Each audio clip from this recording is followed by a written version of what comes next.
What's up, everybody? You were tuned in to the Cris And Mo, podcast, episode 184. Takeover Wednesdays. I hope everybody's having a good evening. Whatever you're doing, you're at home, you're at work, whatever you're doing. Appreciate y'all tapping into the live stream.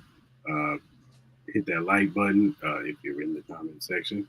Also, if you're listening on the playback, hit the like button and leave a comment on the comment section. We got a lot of stuff to get into tonight. NFL stuff, NFL stuff, wrestling stuff that we're gonna do. We're playing Would You Rather with Maul NFL edition, Zach Taylor edition. We're also gonna talk about Cam Newton and his discord with Jalen Hurts, and of course Maul's random news and other things. So, Maul, how you feeling, man? I personally do feel good, but I do got to say this. I would say check your mic, brother. I don't think you got it plugged in.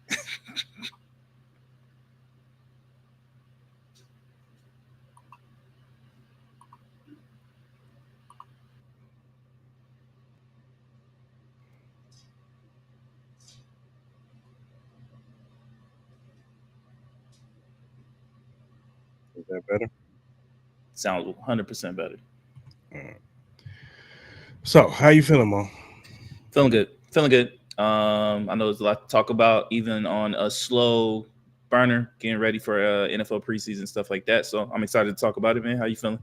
I'm feeling good, man. Can't complain. Can't complain at all. Ready to get into these topics myself.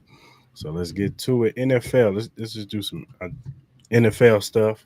Yeah. Um, so first off, um, Jerry Jones was doing a little presser for training camp. They asked him about Micah Parsons and his contract situation, and Mm-hmm. Jerry Jones took it upon himself to pretty much say like, I went down this road before with the player. I think he was talking about Trayvon Diggs and how I paid him and he got hurt. And then Dak Prescott, I ended up giving him the highest paid contract and he got hurt. So trying to at least Yeah. trying to make it seem like he's making excuses, not why he's taking so long to pay Michael Parsons because he's trying to be cautious. But, you know, injuries happen in this league and it's not nothing new that he didn't know. You know what I'm saying? He's been in this business for a very long time. So it's not like injuries are not gonna happen in this business. And that's the risk that you run when you pay players, a lot of money. They might get hurt. It might be severe. It might be just little nickups every now and then. But at the end of the day, that's the risk that you run. So, but I know Michael Parsons, he had a presser that it wasn't a scheduled one either. He just walked up and told how he felt like he was frustrated about the contract situation, feels like he needs to get paid. He sees TJ Watt getting paid and Miles Garrett got paid and George Karlaftis got paid and he feels like he should be compensated for his services. So how do you feel about the whole situation with the Cowboys, man? Honestly, it's like Groundhog's Day with this organization. They kind of do the same thing, shoot themselves in the foot. Like a lot of these deals that they could potentially get done: CD Lamb, Dak Prescott, Michael Parsons. They wait to the last minute to the point where they probably could have saved them like maybe like $10 million, but maybe even a little bit more, but they decided to wait, and it cost them a lot more money because now with Michael Parsons, you allowed Max Crosby to get signed, you allowed Miles Garrett to get signed, you allowed TJ Watt to get signed, and that number is just only going to go up. Like no matter how certain people may feel with Michael Parsons and maybe certain aspects of his game, when it's like the second half of the season, he has had to deal with some injuries or maybe just he gets a little burnt out or worn down as the season goes. So the productivity gets a little skewed at times with his production. But at the end of the day, I think we can all attest that Michael Parsons is one of the better defensive ends, especially pass rushers in the league. So all this woulda, shoulda, coulda stuff, like he never did that with Tony Romo. You could have did a lot of woulda, coulda, shouldas with that, like with injuries, with consistency of play, but he didn't hesitate to give him any contract. It's just another situation where I feel like he kind of just shows how he really truly feels about his players. I think there's been I think he's more used to like guys like a Michael Irvin, maybe like a Emmitt Smith, players that will ingratiate with him, want to be around him, kind of do stuff with him, like like they're the homies. But you have a couple players who have went the opposite way. Like I feel like Dak Prescott treats him like an owner. Like at the end of the day, I don't think he has any ill will towards Jerry, but at the same time, I don't think he wants to go kick it with him on the golf course. I don't feel like he wants to, do all that extra stuff to, make feel like Jerry Jones is, what I mean? Like I just don't think Dak wanted to do that. I don't think Micah wants to do it. At the end of the day, I think they respect Jerry Jones for what he's built with that organization. He turned it into a well stable brand, one of the biggest football franchises in America. But at the end of the day, they all know it's a business. So I think it's also certain things that he says, slights both of them. But at the end of the day, you're gonna have to pay this man regardless. Or if not, sooner or later, it's gonna bite the Dallas Cowboys in the butt, and one of these players is gonna be like, "I'm good. I don't want to sign here, or I want to get traded, or I'll sit out, or this will be my last year of the services." So. They were able to get the stuff done with Dak Prescott. I remember the whole situation with even Zeke, and they were able to get stuff done with him, and so it's going to be interesting. It sounded like when Micah Parsons was kind of talking that you could tell he's just kind of like, it seemed like he over the BS with this, because this is the second year in a row that they kind of deal with this. I think I was listening to Mike Florio, and he kind of hinted that he thinks. Like his prediction is that he thinks that Micah Parsons isn't even going to get a deal, and they're going to kind of work towards maybe next year and try to figure out if they can get it done. I'm like, if I'm Micah Parsons, if I got to wait one more year for a deal and then I'll ball out, I want out. You know what I mean? There's going to be somebody that's going to be willing to get my services. I think there'll be plenty of teams that'll be willing to trade for Micah Parsons. With whatever. You know what I'm saying? So. It's going to be interesting, but it's just another Dallas Cowboys story that we've been talking about every single year with every one of their top players, and it's always going to happen as long as Jerry Jones is involved with his team and he's breathing. I think the deal gets done right before the season starts. I wouldn't be surprised right up until that Thursday night game against the Eagles. You hear some reports that Micah Parsons get paid. Let's just be real. Jerry Jones, he likes to get headlines, man. He don't care about winning. He cares about headlines. As long as the Cowboys are being talked about, good, bad, or indifferent, he don't care. As long as he can get it out there, if he can make some type of controversy, ooh, y'all talking about the Cowboys. And that's what Jerry Jones likes to do. He is the head coach. He is the owner.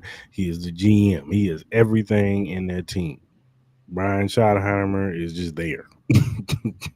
So that's why he's always the one talking. He's pretty much the only owner that we know that does press conferences. You don't hear Mark Davis do a press conference. You don't hear Clark Hunt do a press conference unless it's needed, unless it's something dire that they got to talk about. Mm-hmm.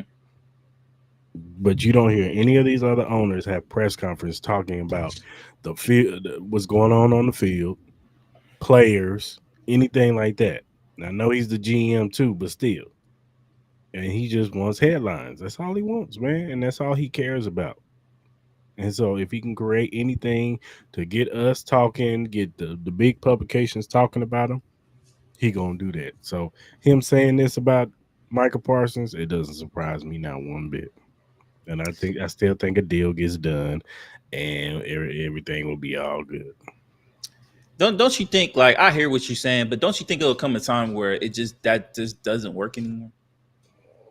Like, I get it in the sense of like he always wants the headlines, but there's gonna be that one player that's just not gonna deal with it no more. But I think because you get some money with somewhere else. But I think Micah Parsons doesn't even like. I think he kind of is like, whatever, as long as you pay me. No, if you look at that press conference, I don't see that. I don't see a whatever aspect. I see somebody that's irritated. I think that he's dealing with this. I think he's pissed off that he's dealing with the same BS that he had to deal with last year. It's like, I went through this rodeo and I played this game. Now we're doing this year 2. We're doing this again. Like, it gets to the point where it gets old. Like, I hear you that Jerry Jones is going to continuously do the same thing over and over and over again. But it gets to the point where some of these players, where it's just like, all right, bro, we understand it. I did the pony dance with you the first time. The second time, there's already been reports that they already had a handshaking agreement in March, and then now we're still doing this right before training camp. I'm like, what is the benefit of it? I'm like, at the end of the day, I get it. You want the headlines, but you want your team to go win all aspects, no drama, no BS. And it's just like you keep continuously doing this over and over again. Players are just gonna get tired of it, and players gonna be like, all right, you know what? I don't want to sign this deal. I'll take the chance. You know, I'll put a little insurance on me, and you know what? I'm gonna play this contract out, and I'm gonna be gone. And you're gonna lose out on that player. You know what I mean? Or they're just going to completely sit out. It gets to the point where it's not even worth the headache no more, because it's like, I already did this with you last year. Why are we doing this again? And that's kind of like the energy I'm feeling, especially with that Micah Parsons press conference that he had, where he kind of even went into it. It's like, I understand, you know, Jerry Jones, you know, he's going to take care of his family. Like, I got to take care of my family. And at the end of the day, if it's meant for me not to be here, then I don't need to be here. I don't need to deal with this. Like, because I have 29 other teams, 31 other teams that I'll be willing for my services, and they'll be willing to trade and pay for my services. So I'm younger than Trey Hendrickson. I'm younger than Max Crosby. I'm younger than TJ Watt. So what are we really doing? You know what I'm saying? Like, if I'm Stephen Jones, it even gets to the point like, all right, you're my dad, but brother, what are we doing? Like, come on, man. Let's try to bring this franchise back into just what we used to be in the 90s. Like, maybe we may not get back to that top where we're just, you know, winning, you know, a three-peat or anything like that. But come on, I know this fan base got to be burnt out of this. I know the fan base got to be burnt out of it. And it's just like, yo, man, speak with y'all pockets, because, like, bro, like, there's no reason why Micah should not have a contract. Just give him the contract. And you could have saved yourself more money. You really could, because it's just like, all right, you saying all this, you're not saving yourself bread. If you want to win the art of the deal, as you know, we see it all the time in reports. Jerry Jones is all about the art of the deal. Well, if you want to win the deal, you haven't signed that shit a year ago. What are we doing? You're just costing yourself 10, 20, 30 extra $1 million that you don't need to be doing that for. You could have signed him a long time ago, just like that. Just like Zeke back in the day. You could have did all this, but you choose not to. Why you think Dexter Lawrence gone? Like what? Like, bro, like, they don't want to deal with it no more. They don't want to deal with it. Hey, like I said, I think the deal still gets done. I just think this is how Jerry does things, man. Hey, all right, let me ask you. Well, let's say they don't get the deal done. Let's say Mike Florio is right and he doesn't think the deal. What do you think happens then? You think Micah Parsons is still a Dallas Cowboy next year? No, he gets traded to the New England Patriots like they always do. Why the New England Patriots? Because they got money. Because they got money. Oh, they got the cap space. Honestly, I think it will be between the Raiders and the Patriots.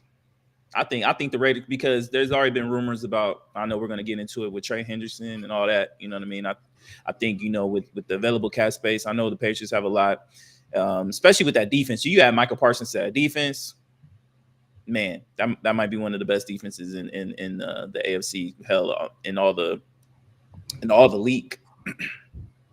Shout out to the homie Trey. Said, "What's up, fellas? I think Jerry treats his players like property instead of human beings. Mike is arguably the best at his position and deserves better treatment at negotiations. I agree with that." 100%. Then he said the Cowboys don't need to be marketed anymore the way Jerry thinks he's doing by keeping these negotiations a story until the last minute. We agree on that too. 100%. The most recognizable logo in NFL. They are. It's just the reality of the situation. They are the most recognizable logo. They have the biggest fan base. They have the most popularity. That's just the reality. We all can feel I know we all personally feel a certain type of way with Cowboys fans and the organization as a whole. We think it's overhyped because they're still living in the 90s. But at the end of the day, it gets to the point where it's like, Jerry, you have done enough. If you sold the Cowboys team right now, they would break records in NFL history. They would break records. Hell, they might even reach. I don't know if it will reach the Lakers status, but they'll be up there. They will be up there. They will be kind of close. You know what I mean? So, I like, it gets to the point where, like, marketability is just not the answer no more. You need to start having wins, and you can tell that the fan base is just burnt out. They just, It's just kind of they expect, a situation where it's like we all know offensively this team is going to be really good. We understand that defensively they're going to have to be another opportunistic team, try to create turnovers, have Micah Parsons and whoever else is on that D line capitalize on trying to get pressure to the quarterback. But then again, they're going to have the same issues when it gets to the playoffs, or if they can even make the playoffs and stay healthy, that they're not going to be able to stop nobody. Most likely Micah Parsons is going to be worn down because he has to be the sole person trying to get to the quarterback. He's going to get double team, triple team, and it's going to wear him down. And then this Cowboys team is going to have to put the ball in Dak Prescott's hand, and we all know what that happens. It's the same as James Harden trying to win a goddamn Game 7. It just ain't going to work, bro. We all know. We just know who they are at this point. And Dak Prescott, who he is, and he's going to be a great regular season quarterback that is going to flame out in the first round of the playoffs, wild card round of the playoffs. Just the reality of it. Yeah, I agree. Well, there's some other disparity in another organization with their players. The Bengals, Mike Brown, he was at the press conference and they asked him about Trey Hendrickson. He said that he wants to get the deal done. They're in negotiations, but then word is that they're too far apart and that it looks like negotiations might be at a halt. And doesn't look like Trey Hendrickson is showing up anytime soon to training camp. And it might be he might get traded to another team. I know you talked about your Raiders. Maybe he goes there. Maybe I just talked about the Patriots. Maybe the Patriots get him. Uh, any team that needs a defensive end that has cap space can use a Trey Hendrickson, somebody who can go all in. Somebody like the Washington Commanders, who still got good cap space, and they want to go all in. Now they got to figure out their situation with Terry McLaurin first. But if they can get that handled and then possibly go get a Trey Hendrickson to add to that defensive line, because I still do think they need some defensive line help, they can go all in. And they'll be considered possibly a Super Bowl contender if they go get a Trey Hendrickson and get Terry McLaurin figured out. So, and then they still have issues with Shamar Stewart, their first round pick. He's a 7th pick overall. He still hasn't signed his contract, and the team is talking about he needs to come to practice and they can get something done if he comes to practice. Well, if they pay him what he's supposed to get as a 7th round pick, this wouldn't even be an issue. Yeah. Instead of trying to lowball him and try this new thing where they try to not give him all his guarantees or make some, stipulations in his contract, if some type of injury happens, he don't get his guaranteed money, then this would not be happening right now. Shamar Stewart would be right there. He would have been in OTAs, he'd have practiced, he'd have been at the mandatory mini camps, and he'd be right now training camp right now, getting ready for the season, because the Bengals need all the help they can get on that defensive line, on the defensive period. So it's not good that you got a disgruntled defensive end, your best player on defense is disgruntled, and then you got your rookie, your first round pick, disgruntled. So I don't know what they do. This is some wild stuff. We've never seen nothing like this. We've never seen where your best player on defense is mad and your rookie's mad. And it's both over contracts. So they need to figure that out, or they're going to be out of the playoffs once again. This owner is the definition of pure ignorance. Jeez. Because it irked me, honestly, as a black man, the differential ways he talked about each player. When he talked about Trey Hendrickson, it was more like, yeah, we're going to work on this. We're going to work on that. We want to get the deal done. Even though you contradict yourself, because if you wanted the deal done, you would have got it done a while ago. You would have got it done a long time ago. Like, he's been asking for a contract. Again, it's the same as Micah Parsons. He's been asking for his contract. This is the second year we're going into this, and we're dealing through the same situation. But you were a little bit more warming about the whole situation with Trey Hendrickson, a person that you've been with. And then you get this rookie, Shamar Stewart, that your commentary was more of like, yeah, like, if people get arrested, I don't want to pay them and this and that. Da, da, da, da, da. I'm like, what are you even saying that for?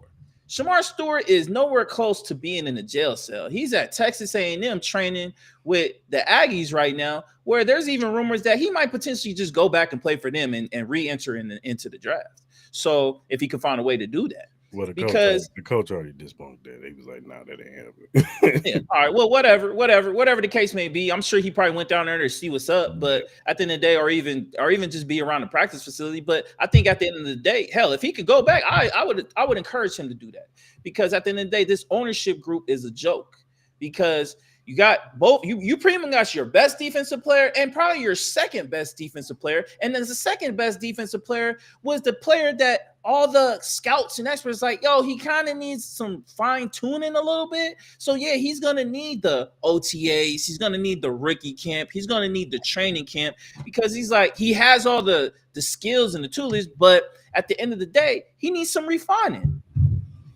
So now he's missed OTAs. He's rookie mini camp. He's missed the start of training camp. And then by the time let's say they do get something done, he still needs to get his conditioning up. He needs to catch up with everything. So now the impact that you potentially could have had with this young gentleman is now going to be slightly skewed, because he's not going to be caught up to speed unless he just naturally just dominates whoever's in front of him, which that could be possibly true, because that man looks like a specimen in certain ways, but it's not going to help you. And then now you got your star guy, who is one of your main reasons why there was any kind of little bit of hope for that defense at all. Like, he was the only person producing at any kind of elite level on that defense. Now you don't even have him. So now you don't have a pass rush. You don't have any linebackers to stop the run. You have no cornerbacks. We all know the cornerback situation over there is not really good. So now you're going to depend on Joe Burrow, Jamar Chase, T. Higgins, Chase Brown, and Mike Gesicki again. So we're pretty much heading down the same road y'all went last year. Y'all going to start 0-4. Y'all going to have to play catch up, and it's going to be a little bit too late, especially in division. That's going to be really, really hard. And I know a lot of people like to discredit the Cleveland Browns, but let's not do that. That is a very talented team over there. And it all depends on if they can just get a quarterback to play competent football. And if they can just do that, that's going to be a scary team as well. That defense is really good. You got one of the best defensive players in the league on there, and your offense ain't that bad. It's really not that bad. If they can figure out that whole Quinshon Judkins thing and he can find his way back onto the field, that's just an addition to what they already have. So what are you doing as the Bengals? Like, and then I personally still feel like Joe Burrow, you scream. I wouldn't say you scream, but you fought for your boys on the offensive side. You know you need your defense. So I don't know why you ain't saying nothing like, yo, what's up with Trey? Get Trey done. Get Trey done. I need Trey here too. I need some more here too. That's not his boys though. But how they're not your boys? They wear the same logo as you. You need them to win the Super Bowl. You don't have them. If you don't have them, bro. All right, I love Joe Burrow. I love Joe Burrow, but man, if I'm a defensive player, I'm like, bro, you fought for I get it. I'm not mad at you fighting for Jamar Chase and T. Higgins, because we all know they all deserve their money. Right. But don't look at this side of the ball when you have your star defensive player and be like, yo, you don't say nothing about, yo, let's get him done. What we doing? We need him. I know how bad I don't want to have to score 50 points a game. I don't want to do that. It looks good for me, but damn, I'm trying to win some. See my man Patrick, he be like, "Hey, get Chris Jones." Yeah, done. but come on, what you doing, bro? Like, I need my dogs on my offensive side, but I can't win no Super Bowl without nobody on that defensive side. And Trey Hendrickson is one of the few things I can trust. Yes, one of the few. He led the league in sacks, man. And then Shamar Stewart, just pay him. Just pay him. It's a rookie contract, man. You'll be all right, bro. Just pay the man. Mike Brown cheat, man. Yes. Have you seen them walk to the practice facility, man? It's like they got to walk through a crosswalk to get to the practice facility. It's like a park. It's a joke, man. Oh my, like, bro, like it's just, I don't know, man. It seemed like the Bengals were heading in the right direction. Like, you got the quarterback, you got the offensive talent. But it just seems like you take 2 steps, 3 steps forward and 10 steps back. Like, I don't get it. I don't get it at all, man. It's just, if I'm a Bengals fan, I would be so distraught at this point. I'm happy I got Joe Burrow and Jamar Chase, but you can't sit here and tell me with a straight face that this team has any legit shot of winning that division or competing for a Super Bowl. I don't care who the quarterback is. You need defense. That's a fact. We see it every year. Yeah, for sure, for sure. Well, with training camp kicking off, there are some interesting training camp battles this year. Um, I'm sure that you have a few in mind. Who are some training camp battles that you are looking forward to? I think the biggest one right now, I think is probably I think me and you can both agree is probably the Anthony Richardson Daniel Jones one. That's going to be very very interesting. I think this is Anthony Richardson's last shot to be a starting. I wouldn't say it would be his last shot to be a starting quarterback, but I think he would be kind of, you don't want to be that quarterback that gets regulated to becoming a backup, because that just hurts any kind of leverage, unless like a team becomes desperate and hopes that they can like revert you into something that, the Oh, it's Colts gonna couldn't do. happen. It's gonna happen. They're I'm gonna. sure it is, because Anthony Richardson is a athletic freak, but he does have an injury history problem. He does have a shoulder problem that does scare people. Like, people were kind of iffy if he was even going to be ready for training camp. But I think it's a bad look if Daniel Jones beats you out. I personally think it is a bad look. So I think that's probably one of the key battles. I think the Browns battle. I think the whole battle with Kenny Pickett, Joe Flacco, Shador Sanders, Dylan Gabriel, I think is also going to be a really interesting battle. I said it, a couple minutes ago. I think this Browns team, talent-wise, is really good, especially on that defensive side. I think the offensive side isn't bad. Again, hopefully they can, the Quishon Judkins things can get figured out, and then maybe he might be able to get back on the field soon. But I think if they can just get a quarterback that can, play some just decent football, I think that could be interesting. So that's something we got to also look out for. I think I don't know how much of a battle it will be, and I'm really curious about your running back core with the Chiefs. I'm really curious to see, because I know Pacheco, I know he's probably on the top of the depth chart, but and coming off that leg injury, he didn't really look too good. And then some of the things with you guys drafting certain a running back. Well, who'd y'all get? Rashad Smith. Jennings. Rashad Smith, right? Rashad Smith. Mm-hmm. I think it's going to be interesting. I think Kareem Hunt was really good until I think he just kind of hit a wall. You know what I mean? I think he, I think he played really well for you guys, but I think when it came down closer to the playoffs, I think he just kind of hit a wall a little bit.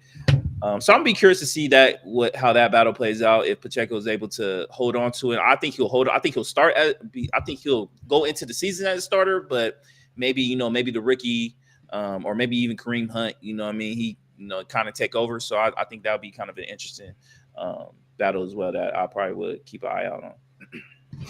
Yeah, I'm with you with the quarterback. I was kind of encouraged with what I heard from Anthony Ritchie. It looked like he took this offseason very seriously. He said he looked good. He looks in said shape. he's had some weight. You know what I'm saying? He's down to 240. So I think he's learned from last year. You can't tap out of a game and have that stigma on you. And so I think he took this offseason real serious. We'll see. He still got to put it out on field, but all signs look like he's trying to win this job and keep the job. You know what I'm saying? I'm with you with the Browns. That's a jumble mess over there. Who's gonna start at quarterback? They're probably gonna roll with the veteran first. I wouldn't be surprised if it's Kenny Pickett or Joe Flacco that starts the season out. And then if they start losing, maybe they go to Shador or even Dylan Gabriel, depending on who they look at as higher regard. We know who we feel are better. We feel is the best quarterback on that team right now, Shador. But it's what the Browns feel, and they probably want to go with the sure thing. I'm pretty for sure Flacco would probably be in the lead because Stefanski worked with Flacco. He knows how what plays to call for Flacco and all this stuff. So I wouldn't be surprised if Flacco starts the season as the quarterback, and then they just kind of go down the line. Flacco, Kenny Pickett suck. Then okay, one of you young bucks. You know what I'm saying? Yeah. So that's an interesting battle.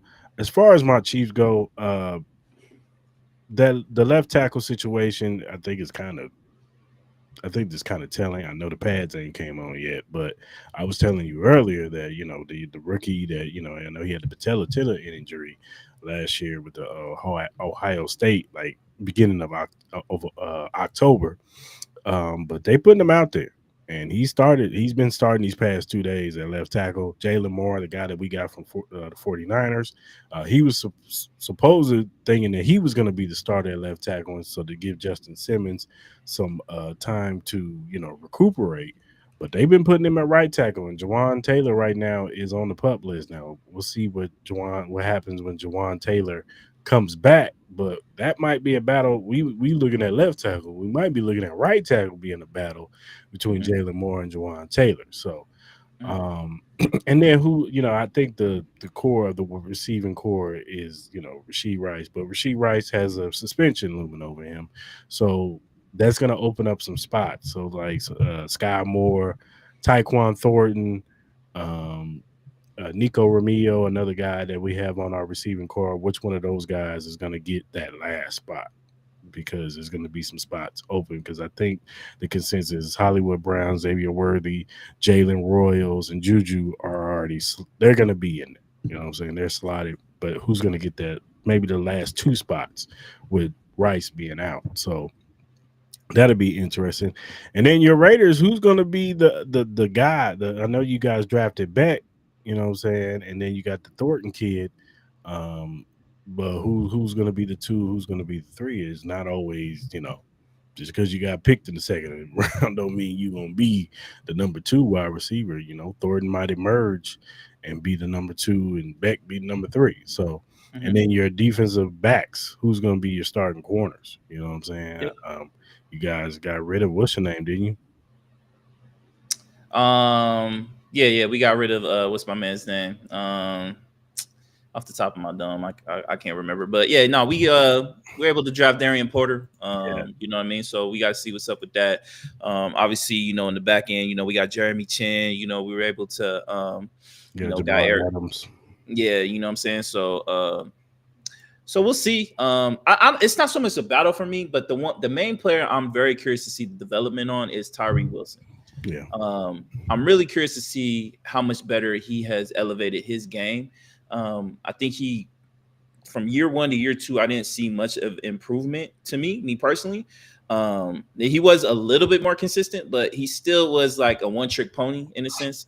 So I'm very curious to see if he added anything to his bag, if he was able to get anything better as far as like, you know, drawing consistency, having like instead of just kind of being like a bulldozer trying to run through people, does he have any moves that can help him get to the quarterback a little bit better? Hopefully he's worked on some things. So that's one of the main key things I'm looking at. I agree with you though, as far as receiving core.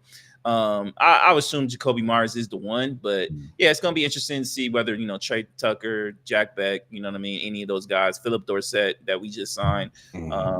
Very curious to see how that goes as far as like within the order. And then obviously, I think the thing with the Raiders is during training camp, do they go? Because I know before when offseason was hitting, Michael Mayer was involved in a lot of trade conversations.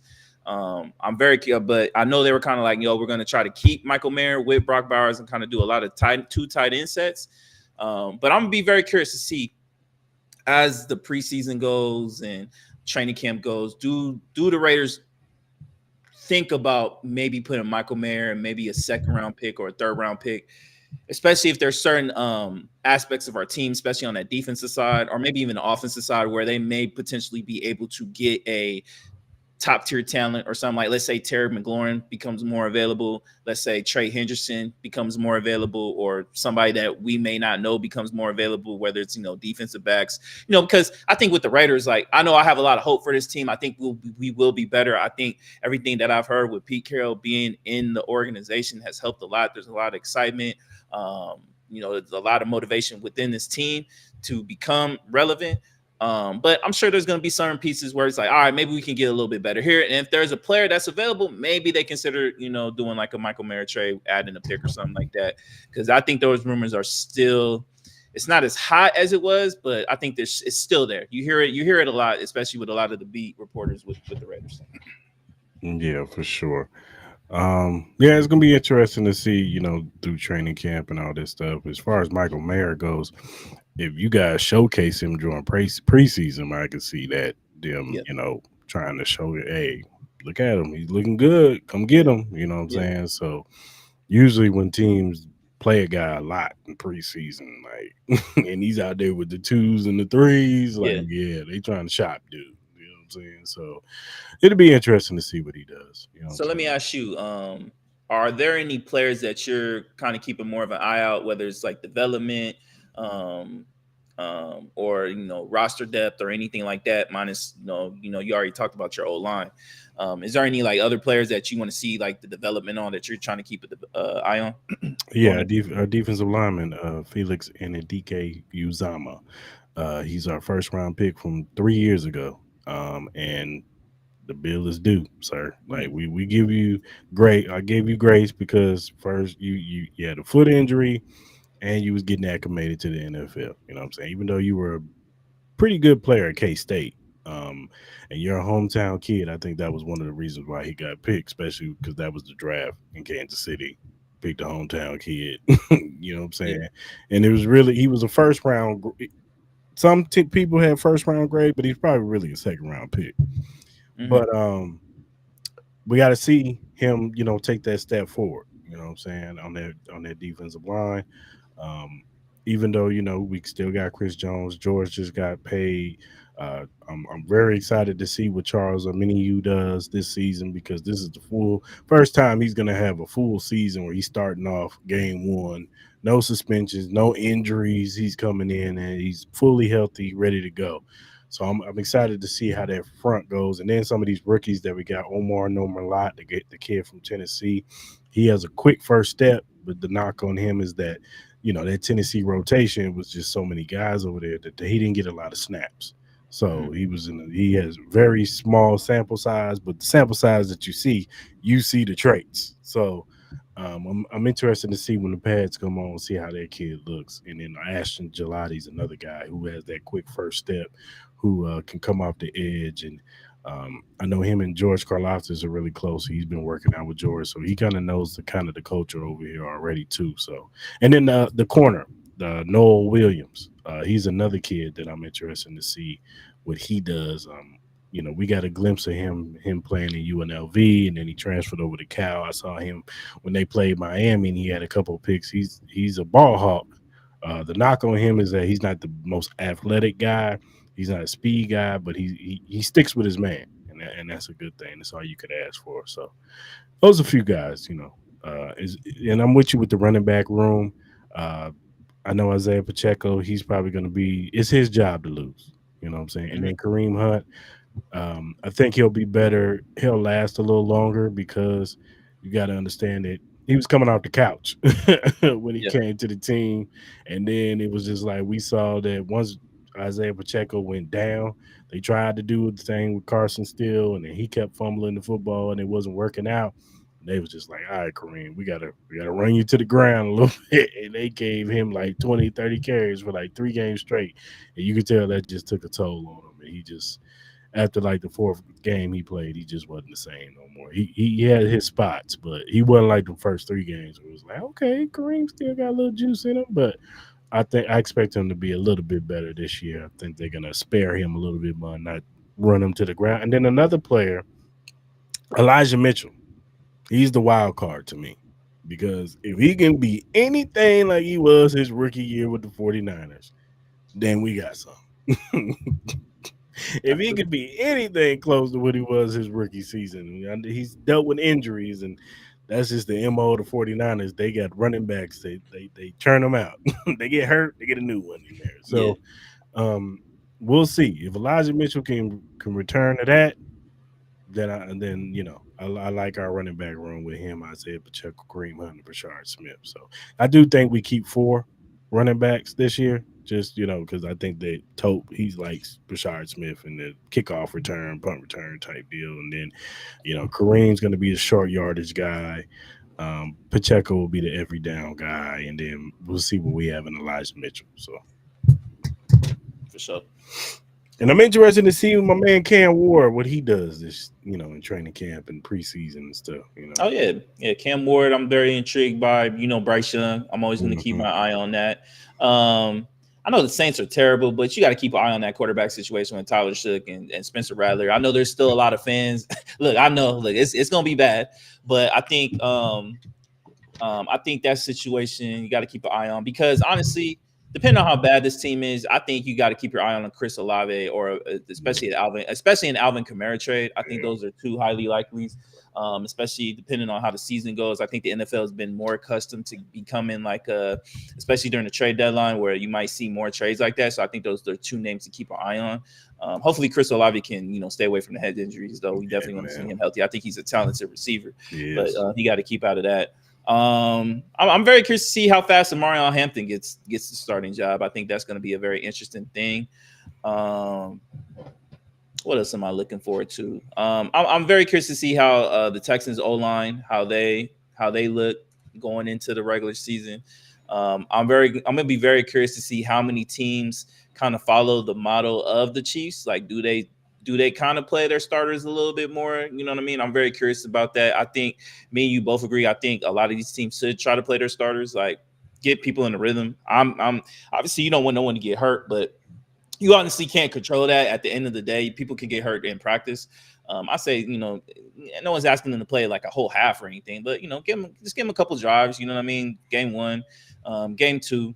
Give them a couple more drives, and then obviously the last preseason, send them out. Just give it to anybody that needs to make the team, pretty much. But what else am I looking forward to see? We already talked about the Browns. What else? I know we probably won't see anything truly until the regular season, but I'm very curious to see how the Lions look with their new offensive coordinators and their defensive coordinators. I think it's going to be really interesting. But again, I know we ain't going to see much during the preseason, but it's just something to keep an eye on. I don't know. Maybe that's another situation. Do they play their starters, try to like work out some kinks or anything like that as far as like how they kind of want to run their offense a little bit? But that's something to look at. But Chicago too. Yeah, I was seeing some reports about Caleb Williams not starting off too well. No, I heard what did they say? I saw a report saying that the first drive they had, he threw a pick, the pick 6. So it's not really looking too good. But again, it's just the first day of training camp. You know what I mean? I'm not going to really put too much stock in that. This is when you want to throw the picks anyway in the pregame. Yeah, get it out the way. I get it. He's learning the new offense. It's Ben Johnson, so. I know a lot of people are expecting me personally. I'm expecting Caleb Williams to have a good year, but I do understand that he is learning the Ben Johnson offense. That's probably a little complicated that Jared Goff was able to master. So, we got to see what's up. Also excited to see Luther Burden, how his development is going in with that team. I think there's a lot of good with that. And then obviously the rookies that we saw from last year, Bo Nix, Drake May. What do they look like in year 2? CJ Stroud, can he get over that hump with? Obviously, I think there was a lot of stuff that was the cause of his kind of like slow, kind of like reverted back to, maybe like how he didn't look in his rookie year. Mm-hmm. But, he had injuries across the board, especially with that right receiving core. Offensive line wasn't really that good. So, and then I'm always excited to see my boy Kyler Murray, man. Hopefully that team can get their act together, man. So we'll see, man. I'm just excited that we're back, man. Pretty much, man. You know what I mean? I know we'll have the Hall of Fame game next week. Once the Hall of Fame game comes, man, we got football pretty much all the way till February. So we're here, man. We're here. I'm excited, man. I'm really excited. Yeah, me too. All right, man. Let's go to college football, man. Now some things have happened in the Big 12. Memphis was trying to enter into the Big 12 and they got denied. Now, I don't know the reasons why. Do you know the reasons why they got denied? I'm sorry? Do you know the reasons why they got denied? I do not know the reason why they did not. I just know the fact that the Memphis Tigers were willing to pay $250 million to, join the Big 12, and the Big 12 just said no. So I know there's a lot of stuff going on with the conference that Memphis is currently in. Mm-hmm. But look, if somebody's willing to pay me $250 million to join the conference, all right, we'll take it. You know what I mean? Because at the end of the day, I think a lot of these conferences have to try to compete with the Big Ten and the SEC. You know what I mean? Like they're trying to be the ones that kind of dictate who gets into this,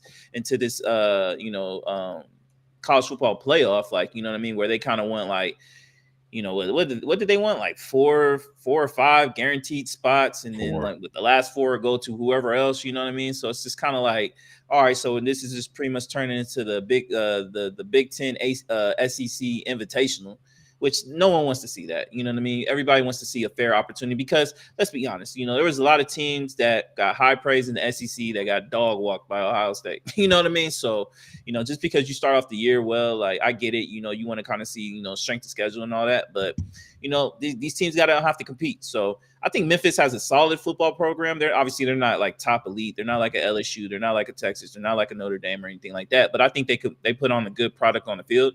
And I think the Big 12 shouldn't be the ones to be like, you know, we're going to kind of be picky and choosing you. Nah. Let Memphis in. Just go ahead and let Memphis in. Try to get as many programs as you in so you can compete. And maybe you might be able to have a seat at the table with the Big Ten and the SEC to maybe kind of help you dictate, you know, who can get in to the 12 or 14 or 21 football playoff that eventually is going to happen. So Yeah, for sure. And also, question with all the stuff that happens in college football now that they got GMs and it's pretty much pay to play now, and transfer portal stuff is like free agency now. And do you think that the college football should change their model to a more of an NFL style type of model? um I do, on and off the field. Like on the field, I think they should definitely you know, kind of get all the rules. You know what I mean? 2 feet. You know what I mean, for a catch. You know what I mean? You know, pass interference. Put it at spot fouls. You know what I mean? I think all that shit. You know, you getting these guys ready for NFL. Might as well just get NFL rules. As far as like off the field stuff, I know it's probably gonna be a little bit more complicated just because of all the schools that are obviously a part of the college football, but kind of where we kind of heading, we're heading into two super conferences at this point. So if it ever gets to that point, then yeah, I think there should be a system where obviously you're slowly starting to see GMs get hired for a lot of these colleges because they got to deal with the NIL money and stuff like that. You don't want these head coaches. These head coaches already got to worry about getting game plans.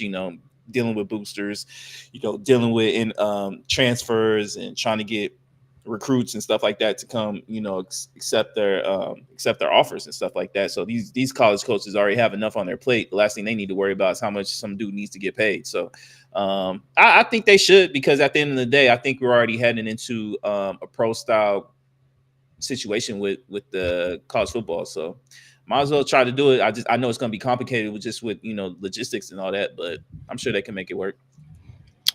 Yeah, I agree. They should change some of the things to get these kids more acclimated to the NFL life, and try to get them more acclimated to the rules, and like you said, 2 feet in, the 1 foot in. You're kind of conditioning them to think that they can only need 1 foot in, then they get to the NFL. Now you got to do 2 feet, and it's just Yeah. like I'm so used to one. Um, and just the development as a whole, uh, these a lot of these programs nowadays, they just want you to stick to what they want to teach you instead of developing you and getting you ready for the NFL. Not to say that everybody's going to the NFL, because probably a lot of the people that play college football, they're more so there for the education and go on to a different type of career. But for the Mhm. ones that are, what I'm saying, they should be getting prepared and ready to play in the NFL and play in more pro style type of offenses from the quarterbacks. And offensive line play, is very difficult to judge nowadays, because now we got all these spread offenses. And it's just different. It's just different. So Yeah. I do agree with you on that front. So, all right, man. I wanted to bring this up because I've been seeing this on my timeline. Cam Newton. Now, we all know Cam Newton has his own podcast, Fourth and One show. And on his Fourth and One show, I think it was last week or a couple of weeks ago, he had his top 10 quarterback list. And I'm going to read this list off to you. He had number one, Josh Allen. Number two, Lamar Jackson. Number three, Patrick Mahomes. Number four, Joe Burrow. Number five, Matthew Stafford. Number 6, Jared Goff. Number 7, Jaden Daniels. Number 8, CJ Stroud. Number 9, Justin Herbert. And number 10, Baker Mayfield. Now, the discord was that he left Jalen Hurts off the list. And he pretty much was saying that Jalen Hurts is not outside of these 10 quarterbacks. People don't game plan because of Jalen Hurts. He's successful because of the team around him. He has all those weapons around him from AJ Brown, Devontae Smith, that offensive line, Saquon Barkley now, and then that defense. They got all those players on that side. So he's pretty much saying that he's getting carried. Pretty much, like nobody game plans for Jalen Hurts. It's his team as a whole that they game plan for, and so there was some discourse with that. And this is what Ryan Clark had to say with that. Do you feel, though, that response is disrespectful to Jalen Hurts? We have to stop allowing people to have excuses to disrespect Jalen Hurts. Cam recently said I was playing things safe, so let me cook for a second here, right? So there's different ways to look at it. Historically and presently, Jalen Hurts is the top 10 quarterback, and you're going to look at it different ways. You're going to look at talents above X's and O's, the ability to help your team win, and then to me, it's proximity to the GOAT. Let's take Cam Newton, right? What made Cam Newton great? He could be powerful in short yardage and goal line. He could extend plays with his legs. He was this big physical presence. So is Jalen Hurts, right? Cam Newton went to the playoffs 4 times. Jalen Hurts been to the playoffs 4 times already. Cam Newton went to 3 Pro Bowls. Jalen Hurts already been to 2. Cam Newton was an MVP, and he got to the Super Bowl, and he forgot to bring his cape. When Jalen Hurts is going to the Super Bowl, he's brought his cape, and he's also brought the Avengers with him, who are not even in D.C. They in Marvel, right? And so now let's think about this. Okay, let's go to winning. Eli Manning is going to be a Hall of Famer. Why is Eli Manning going to be a Hall of Famer? Because he had 2 epic runs to the Super Bowl. And in those Super Bowls, he played great, and he beat the GOAT not only of that time, but the GOAT of the era, right? But he's only been to 4 Pro Bowls. He never got an MVP vote. He was never an All-Pro. Jalen Hurts has done all of those things. Right now let's look at Jalen Hurts in this time. In the Super Bowl, how do we measure every quarterback in the AFC? What is your proximity to Patrick Mahomes? You know the 3 quarterbacks that's beat Patrick Mahomes in the playoffs? I know who they are. They're Joe Burrow, they're Tom Brady, and they're Jalen Hurts. And not only did Jalen Hurts beat Patrick Mahomes in the playoffs or in the Super Bowl, he outplayed him in the Super Bowl. And so now, here is what I think. If you don't want to count Jalen Hurts in your top 10, I have one question. Who's in the top 10? And how do you get there? And the last thing is this, right? Cam Newton is using excuses to not put Jalen Hurts in the top 10. Excuses are tools of incompetence that build monuments of nothingness, and those who major in their usage are non-achievers. The ring that Jalen Hurts is walking around with says top 10 to me. Tell Cam to show you his.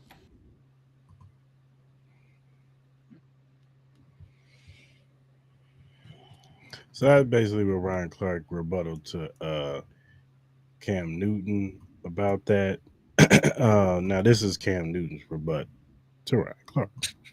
We want to attack the messenger, Ryan Clark. Okay, let's pull up your stats. Second team All SEC, we cannot relate. Undrafted in 2002, we cannot relate. Then you have 1 Pro Bowl in 2011, we cannot relate. So if you want to unlock Petty Cam, and everything that Cam Newton has ever said on this 4th and 1 show has always been backed by merit and logic, but some way, shape, form, people keep attacking Cam, the person, or why he didn't jump on the fumble, why he didn't do this, or comparing and contrasting. So when I compare and contrast you guys' statistics and Dan Orlovsky, never mind.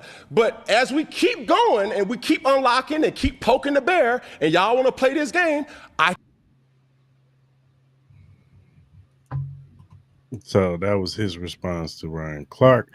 So how do you feel about the whole situation with Cam and the discourse with Jalen Hurts? Do you think Jalen Hurts is a top 10 quarterback? And do you agree with Ryan Clark? Do you agree with Cam Newton? I clearly agree with Ryan Clark here. Like, I'm not Jalen Hurts.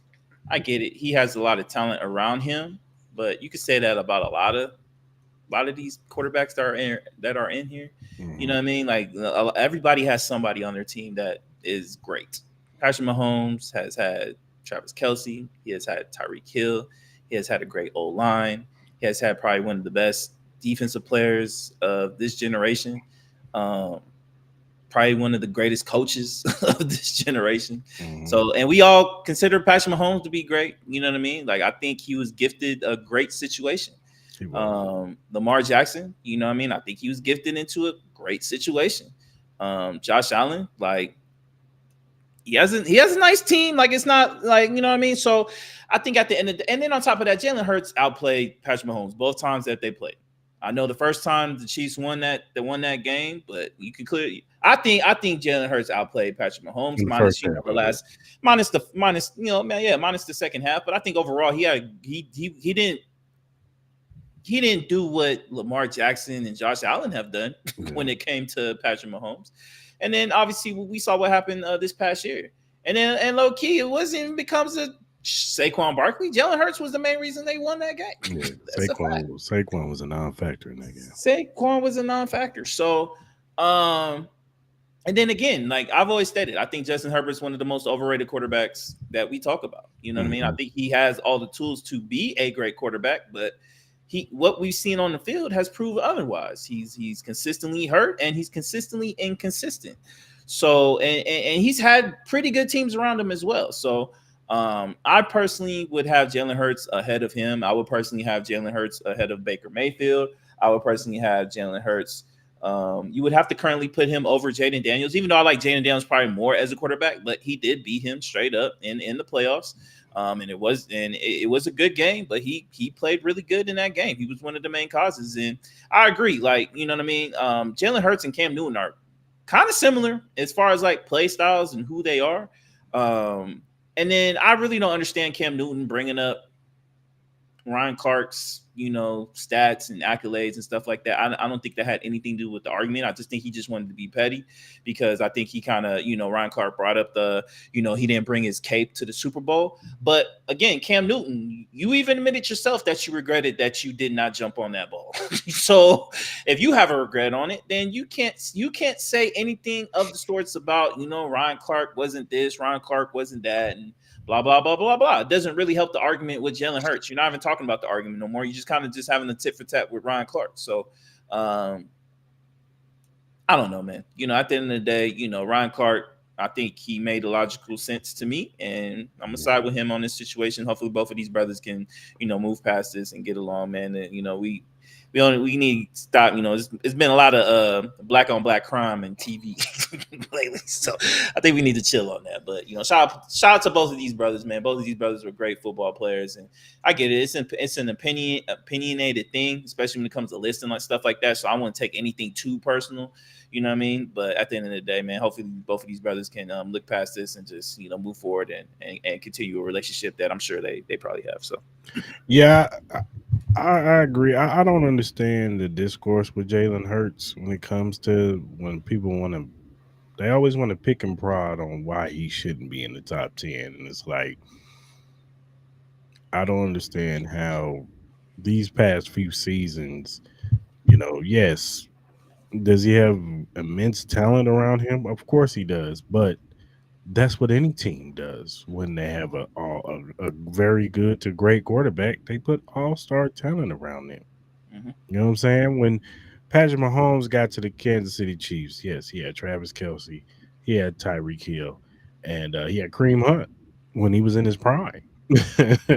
And that offensive line was actually pretty solid when he first got there. You know, his defense was fucking terrible, but but yeah, but he was put in a great situation. Plus, he was with one of the better offensive minds in Andy Reid. So, Joe Burrow, like, if you're gonna say that about anybody, about having great weapons around them, then Joe Burrow might have the best number one wide receiver in the league, and possibly the best number 2 wide receiver in the league in T. Higgins. So Matthew Stafford probably had arguably the best defensive player of all time. That too. Plus, he had Cooper Kupp in his prime. He's got Puka Nacua in his prime. Now he's got Devontae Adams. Like you can't name me a great quarterback who didn't have great talent. Joe Montana had Jerry Rice. Look at Jared Goff and what he had last year. Look at Jared Goff and what he had last year. Troy Aikman had Michael Irvin, Emmitt Smith. You know what I'm saying? Like, all great players had great players around him and very good to great coaches. So Brady, yeah. Yeah, that's what I'm saying. Like he had Belichick. So at the end of the day, it's just like we can't keep on having this discourse with Jalen. We can't keep penalizing Jalen Hurts because he has AJ Brown. Yeah, cool, but it's not like AJ Brown came from Tennessee and was winning Super Bowls. It wasn't like, Devontae Smith was winning Super Bowls. You know what I'm saying? Like it was just like Saquon had to lead the Giants to come over to win the Super Bowl. Like it wasn't like they were just winning championships and then they brought this all-star team over because all these guys were championship guys. Like, nah, man, like they had to put it all together. And I can argue he has a difficult situation because of his head coach, Nick Sirianni. Nobody believes in Nick Sirianni as some great play caller or whatever. Some people even think and they win in spite of him. And the fans too. That fan base ain't easy to play for. No, it's not. So, and he stays calm, cool, collect, especially in the big moments. You never see him falter, fade away. I love Lamar Jackson, but we've seen it. Reality is the reality. Reality You is know the what I'm reality. saying? Josh Allen, he's played some great moments, but he's also had some boneheaded moments too. Mm-hmm. So, I don't know how you can. Like putting Baker Mayfield in front of Jalen Hurts is just outright disrespectful. And I think Baker Mayfield he's turned his career around. He's a really good quarterback. But to put him over him, Justin Herbert, like, come on, man. I get it. He's talented, but nah. I love CJ Stroud, but he's not better than no. Jaden Daniels has the potential to possibly be better than, but we don't know that. And he doesn't have Jared Goff. Like, yeah, he's been to a Super Bowl and an NFC Championship game, but still, he hasn't won it. Like, maybe Matthew Stafford, because both of them have one Super Bowl apiece, and Matthew's probably more talented with his arm. But, like, you can even make an argument of him and Joe Burrow, because Joe's been the one, but he ain't win it. You know what I'm saying? So it's just like, I don't understand the discourse when it comes to Jalen Hurts and just putting him on the top, even if you just put him on the top 10. But I could argue he could possibly be top 5. You could argue, man, because at the end of the day, you got to go out there and play the game. Yeah. I don't care who's on your team. You got to go out there and play the game. And you got to play in the offense that you play in. They don't require you to throw the football 100 times down the field in the Eagles. But if he's playing for Andy Reid probably have him throwing the football down the field more. Mm-hmm. You know what I'm saying? Like if he's playing with Sean McVay, he's probably going to throw the football a little bit more. But in this offense, no, we running the ball. Yeah, RPOs, that type of stuff. So now he's still able to get AJ Brown 1,400. He had 2022 1,400, 2023 1,400. And then last year 1,000, and I think that was only because I think he missed a couple games. So he's able to get them the ball. You know what I mean? They're able to score a lot of these points. He's able to finish in goal line. You know what I mean? They're the best goal line team. They're the best rushing team. He's the only one that could run the move that everybody's trying to get banned. Yeah, he's the only one. He's the only one. So, and then I said he comes up in big situations. He really does. He's a really clutch player. You know what I mean? The bigger the moment. Jalen Hurts thrives in that. You know what I mean? Yeah, you may see some inconsistencies maybe in the regular season, but, I think all quarterbacks kind of go through their ebbs and flows, you know what I mean, during the regular season. But at the end of the day, they're always at the top of their division. They're always competing for a top seed. They're always in the playoffs. And then when they get in the playoffs, they're a very dangerous team. You know what I mean? Not everybody's going to win it every year. It's tough, but you're going to pick him over a lot of people. I don't get. He kind of gets this whole. I'm not comparing him to this person, but it's kind of like Kobe gets discredited for playing with Shaq. Even though there's been a lot of moments, and if you watched a lot of those games, Kobe saved Shaq's butt a lot of more times than Shaq saved Kobe's butt. That is the reality of the situation. Like, you know what I mean? It's kind of like the same situation. Like Jalen Hurts is getting punished because Saquon Barkley joined the team. He's playing with AJ Brown. He has a great defense, and like, look. If I'm Jalen Hurts, I'm kissing God because I got an organization that knows how to draft. I got a GM who does amazing. I'm able to have AJ Brown, Devontae Smith, and I was able to add Saquon Barkley. And on top of that, I got a top offensive line.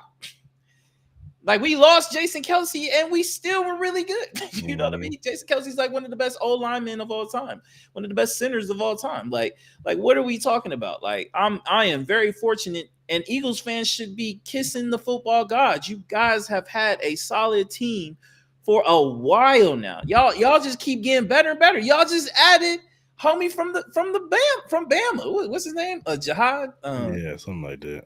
Yeah, man. I'm like, come on, man. Like, Howie Roseman might be the best GM in football right now. That's a fact. That's a fact. They hit on all their draft picks and they were able to sign people. Yeah, you know what I mean, and get trades done. So it's going to be the same situation again this year. They're going to be a tough out. Yeah, they are. Definitely are. I'm still mad they got Jalen Carter. All right, we're gonna go to a quick commercial break, and we'll be back. Yeah. Introduce yourself to Magnet, the ultimate sports drink. Are you ready to take your performance to the next level? Do you want a sports drink that eliminates the muscle cramps and fatigue when working out or training? Meet Magnet, the sports drink designed for athletes who refuse to settle for mediocrity. It's power-packed electrolytes and rehydrates and restores balance with their scientifically formulated blend with magnesium that fights fatigue and boosts endurance. It has natural ingredients made with real fruit extracts and no artificial colors or flavors because your body deserves the best. It has delicious flavors like mixed fruit and watermelon that keep you revitalized and ready for action. It will boost your performance with essential vitamins and minerals. Magnet fuels your workouts, helping you crush your goals. Join the Magnet movement whether you're training, competing, or simply staying active. Magnet is your go-to refreshment for peak performance. You can order it now on our direct link at drinkmagnet.com. Also, use promo code Cris and Mall to get $5 off your purchase. So don't wait. Again, that promo code is Cris and Mall to get $5 off your purchase. Get Magnet, push your limits, fuel your passion.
Man, listen, bro.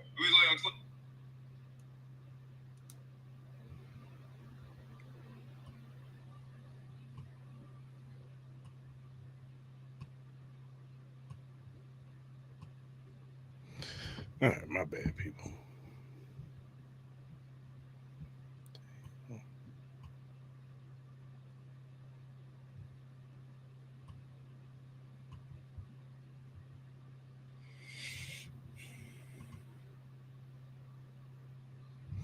All right. My bad, people. My computer, man. Plug keep coming in unplugged. All right, man. Let's play with it. Would you rather Zach Taylor edition? Okay.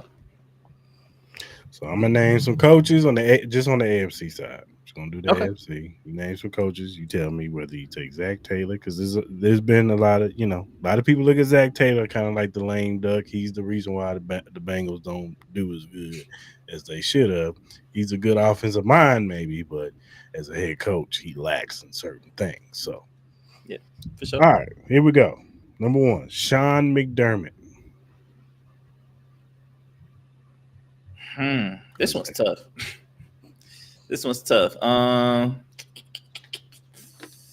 Sean, I'm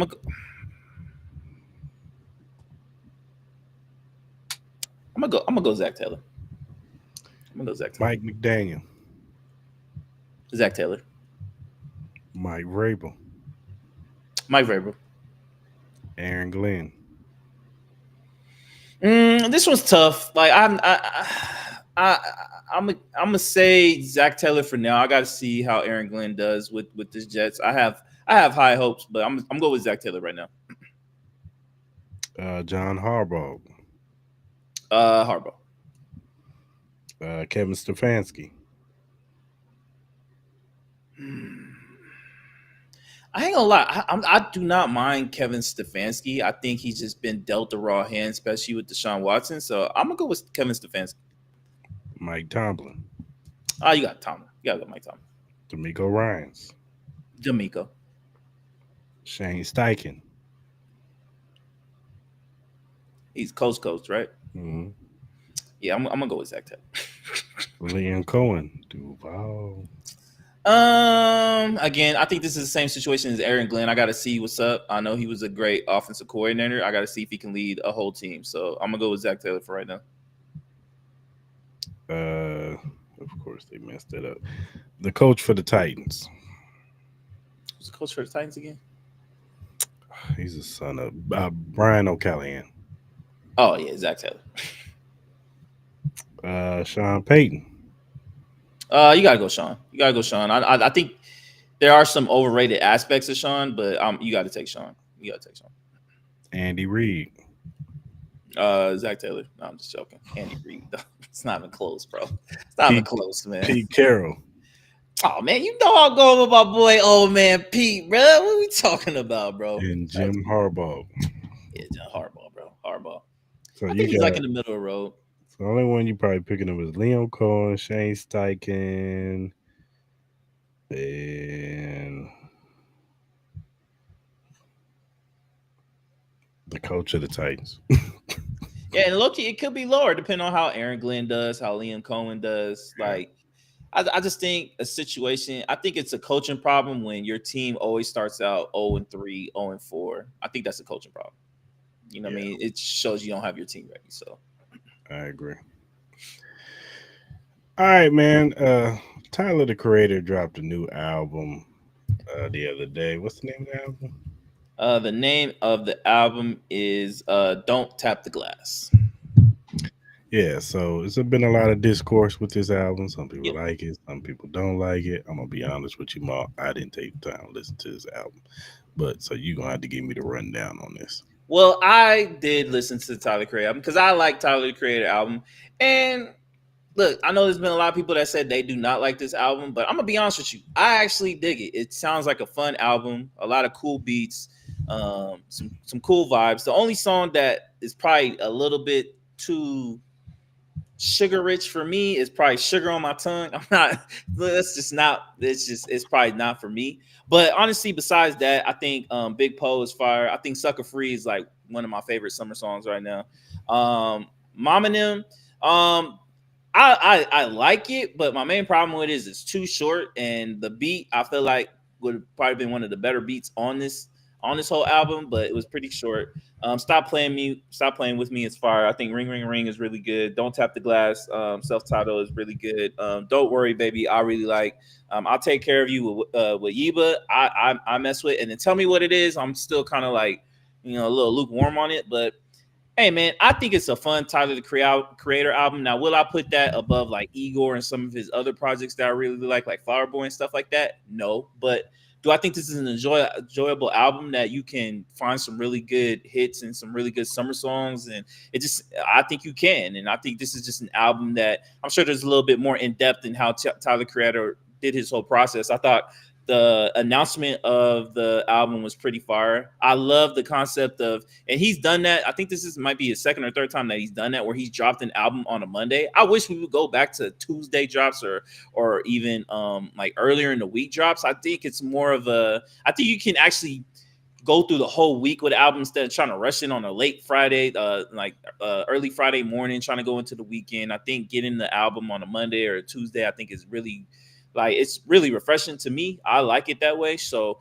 but overall, man, I think this is a good album. I like it. I think with Tyler Creator, and I think you could find some hits, man. I think you could. I think if you really gave it a shot, I think you can find 1 to 2, maybe even 3 songs that you might vibe to. But it's unique. It's unique.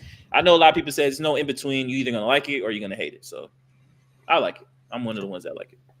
I give it a spin. I just haven't had the time to. I know Tyler Creator ain't kind of like your. He can rap. He good. Yeah, I just know he's not like your cup of tea in a sense. But I think Sucker Free is fire. I think Sucker Free's been one of the better summer songs. You know what I'm saying? I think that's like one of my favorite joints on He has one of the funniest freestyles ever on. Oh yeah, with Funk Flex. Yeah, Funk Flex. Yeah. Why would you go with that verse? Hey, Tyler Creator funny, man. But shout out to Tyler, man. I know he's on tour right now, so yeah, for sure. All right, y'all. It's time for Maul's favorite segment, Random News.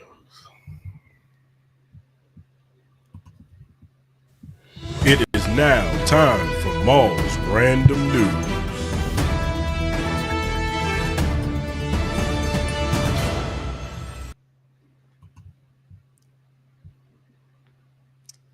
Yes, sir. Yes, sir. 2 random news in 1 week, man. It's very special, man. A lot of people don't.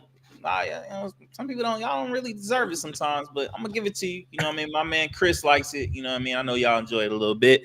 You know me. I like doing it. So we'd like to hear Chris's opinions on random topics, sir. So, sir, are you ready? Let's get it. All right, man. We won't make it too long like we did it on Monday. But first up, man, a little bit of Vegas news. Per Vital Vegas, he's a big insider in all Vegas news. He has rumors about that Dre's could be out at the Cromwell. Seems like they're going under a Vanderpump rebrand. And apparently, they don't have no executive contracts, residencies, or agreements past 2025. Still up in the air. Could be just temporary closure and then come back. But what are your thoughts with this? If Dre's does leave from Cromwell, and could you see them bounce somewhere else? I don't know. I know that's the place where all the out-of-towner black people go, because that's where all the hip-hop and R&B and stuff is played at, and all the R&B rappers and stuff go perform there. So I don't know where else they're going to go. They're going to have to go to some local spot, one of these hookah lounges or whatever, but yeah, man. I don't know. I've never been to Dre's. I'm going to be real with you. Dre's, look. I've been to Dre's a couple times. I think once you get in there, Dre's is really, really fun. I think obviously the talent, you know me, I'm a hip hop guy, so I think they've had Chris Brown, they've had Jeezy, Rick Ross, Trey Songz, all those type of guys, and I think it's dope. I think the process to get in, I think all those security guards can literally EAD. Because they be weird O's when it comes to coming, trying to get into the club. I remember a situation where it was for their like night swim, and homie had the same shorts on as my other homie. He let the dude go in first, and then looked at my homie. He's like, "Nah, we don't allow those." But we're like, "You just let homie in with the same." So they just be on some like weirdo shit. If they're not at the Cromwell, I think places like Fountain Blue should consider. I know Fountain Blue and Resorts World have their own little nightclubs with other groups, but I think Dre's is a marketable name. Maybe they might get their own building and start their own club. But we gotta see what's up. But I know there's been a lot of changes going on the strip, so we gotta see what happens. Next up, it seems like Penn State's James Franklin is not a big fan of the Big Ten Media Days in Las Vegas. So Big Ten Media Day is in Las Vegas. I also do find it a little weird that they have to travel all the way out here for the Big Ten Media. But James Franklin isn't really a fan of it. He kind of pretty much stated that it just has a weirder vibe. A lot of the fan bases, a lot of the fans don't really come out here. And then he also said about a lot of the beat reporters for his team and specifically can't come out here because they can't really afford it. Do you agree with James Franklin and the Big Ten should be probably moved back to the Northeast, like Chicago or something, and not in Vegas? I mean, it should be wherever it's gonna be at, player. You got to be available, dog. It is what it is, man. It ain't like you got a game next week or something. You gotta get the team ready, like. Do you think we could potentially get a Big Ten championship game out here? Yes. I think that's what low-key what they're kind of setting up for. Next up, speaking of Tyler Creator, he calls out insecure artists who constantly drop snippets to let the public opinion decide if the song gets released. He says, "How do you not like your own song enough to put it out?" He's like, that you shouldn't dictate whether you're going to put a song out based on putting a snippet out to try to get the feel of the public, and then kind of going from there. What are your thoughts with that? Do you agree or disagree with Tyler the Creator?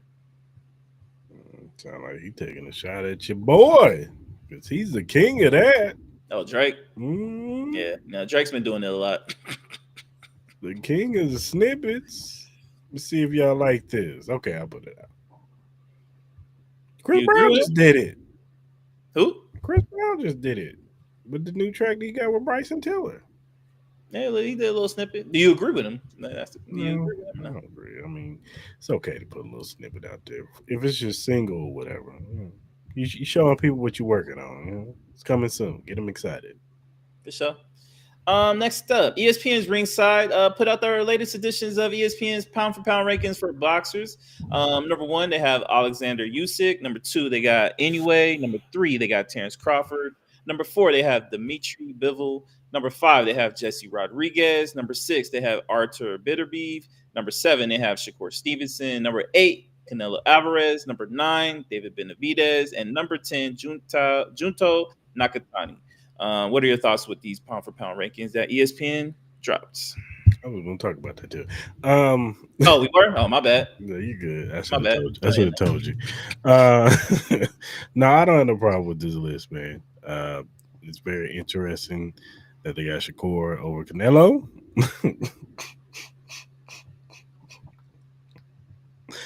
But hey, man, he's the man right now. They're 135. So, and the last dude, the dude number 10, he's moving up the rankings. I know he fights anyway soon, right? That's the guy that fights anyway. I think so, yeah. I think he fights in, I want to say, like November or something, October or something. So that'd be an interesting thing. He can move up the rankings if he, because like I said, anyway, looks good. Like I said, but some people think he's overrated. They think he's vulnerable and susceptible to getting knocked down. He is vulnerable to get knocked down. He's been knocked down the last couple fights, so he is, but he's really good. He's really good at the bounce back. So we gotta see what's up. We could talk more about it if you want to. Next up, hey, all my brothers out there, I hate to break it to you, but seems like your girl Taylor Rooks is she's off the board, man. She dropped some sudden news. We got a bombshell. She got married over the weekend. Hell, even KD brushed his hair for this and went to it. So Taylor Rooks is out. I don't know the gentleman's name that she married to. Name is Shane. Who? Shane. I don't know the last name. His name is Shane. I don't know. Like low down dirty Shane or like Shane? Shane? Like Shane. Like Shane. Oh, Shane. Shane McMahon. Shane Steichen. Well, shout out to Shane, man. So seems like a lot of people, especially a lot of the brothers, seem pretty hurt about this. What was your reaction to Taylor Rooks announcing her getting married? It's mixed, man. Because I love me some Taylor Rooks, but congratulations to her, man. You know what I'm saying? I'm glad that she's found somebody and she's happy. Yeah. Hey, my brother, don't mess it up. Yeah, man. Shout out to Taylor, man. She kept this in the tuck because I didn't know she was even had a man. I knew she had a man. I just didn't know it was that close to getting married. Man.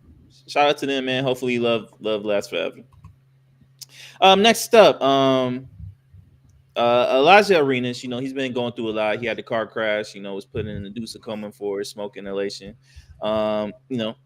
Suffered another setback. Seems like he suffered a tear in his meniscus and is putting him in jeopardy of missing the 2025-2026 college basketball season. This is per Chris Haynes. What are your thoughts with this news with Elijah Arenas? It's an unfortunate situation, man, because there was a lot of hype around this kid. And unfortunately, this happens. Hopefully, he can have a speedy recovery and come back next season.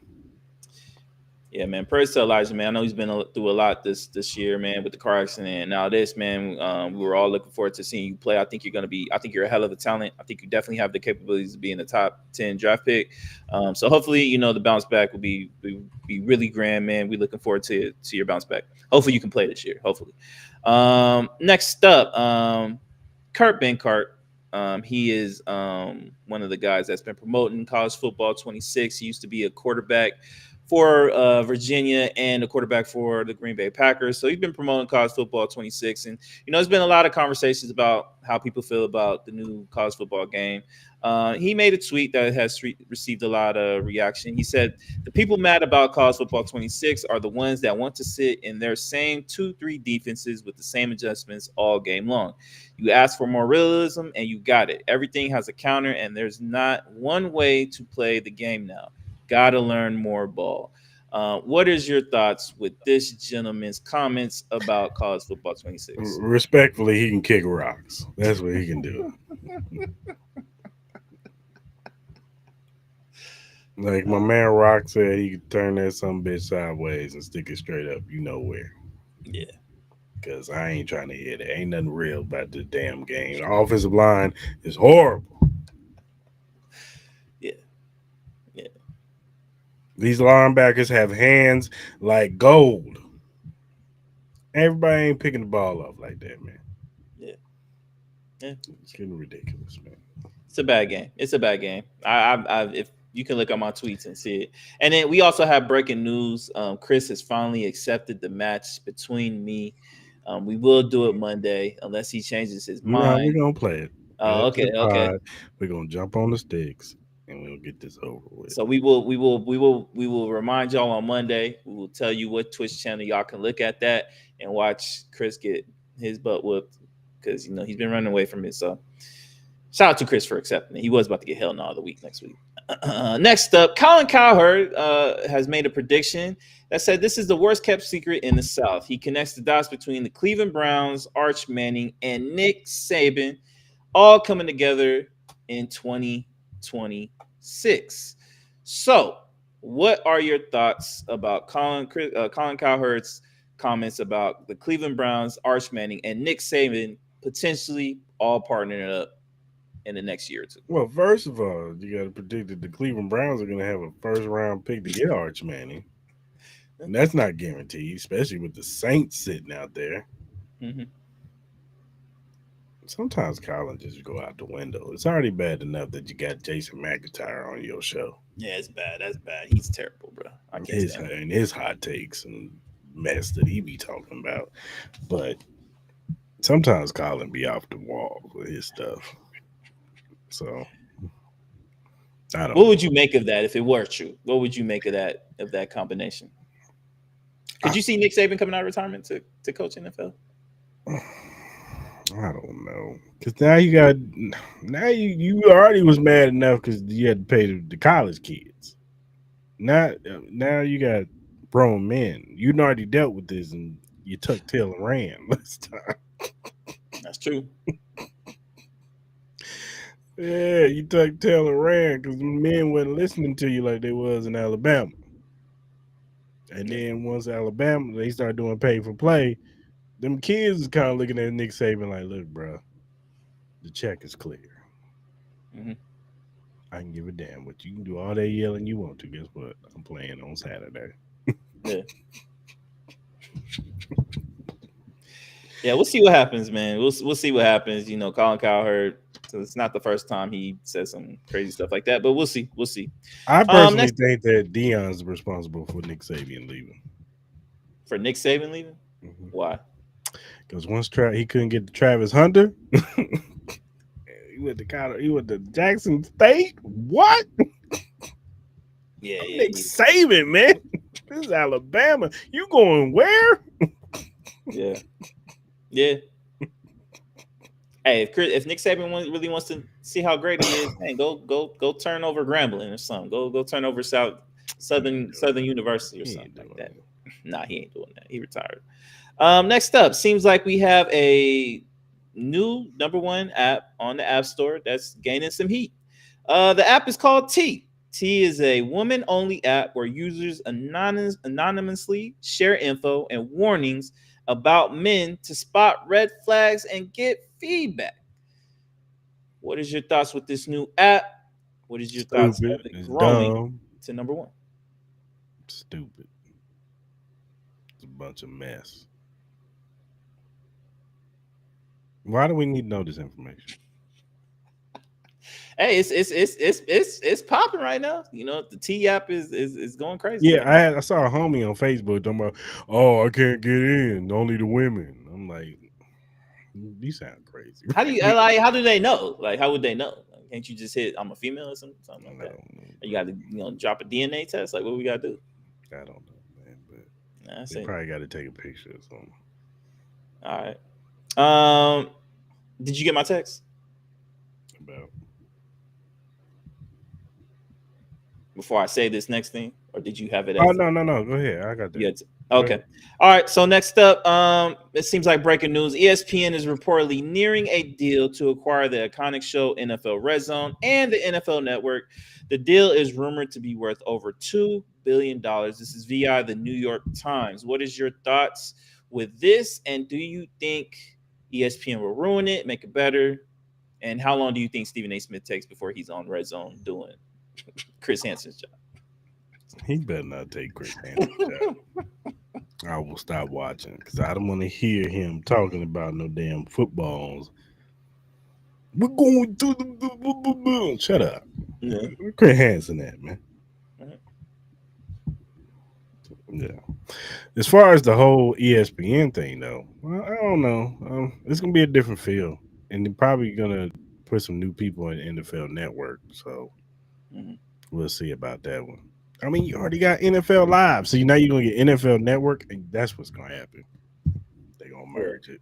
They're gonna merge NFL Network and NFL Live, and he's gonna have Minikheim, Ryan Clark, Dan Orlowski, and the other girl that be on there. Didn't homie just leave NFL Live?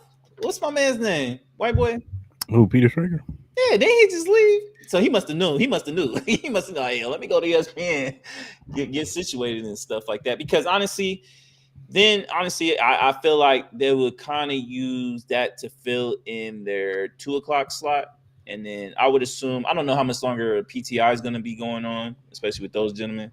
I could see them making some changes, to their afternoon slots and see what's up. You know what I mean? But hey, man, as long as you don't mess with NFL Red Zone and we don't have the commercials, I think that's a lot of people's fear that maybe we'll start getting commercials on NFL Red Zone and stuff like that.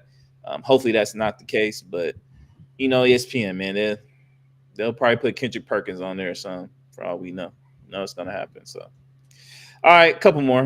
Next up, Ilia Topuria, UFC's big name fighter going on right now. He wants the UFC to let him box the winner of Canelo versus Crawford next. He said they did it with Conor. Why not with me? Now is the best time. Let's go Turkey. What are your thoughts with this? And do you give Ilia Topuria a chance against the winner of Canelo and Crawford?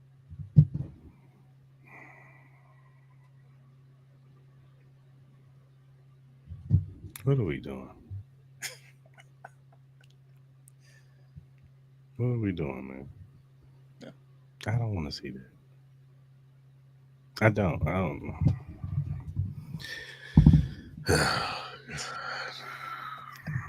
I'm sick of you. I'm sick of this, man. Can we get boxers versus boxers and UFC fighters versus UFC fighters? Is that too much to ask for? No, it's not. It's not. You got Jake Paul getting in the ring with Usyk talking about I want to fight you in the MMA. No, brother, get in that ring with them boxing gloves on and fight Usyk. Stop being a little bitch. Yeah. All right, man. You seem upset, so I'll keep it pushing. All right, man. This is the last one. Broad Street Birds on IG, they put down every NFL team's best quarterback ever. I'm gonna read the team, and you just say yes or no if you agree to it. For the Cardinals, they have Kurt Warner as the best quarterback ever. For the who? The Cardinals? Cardinals.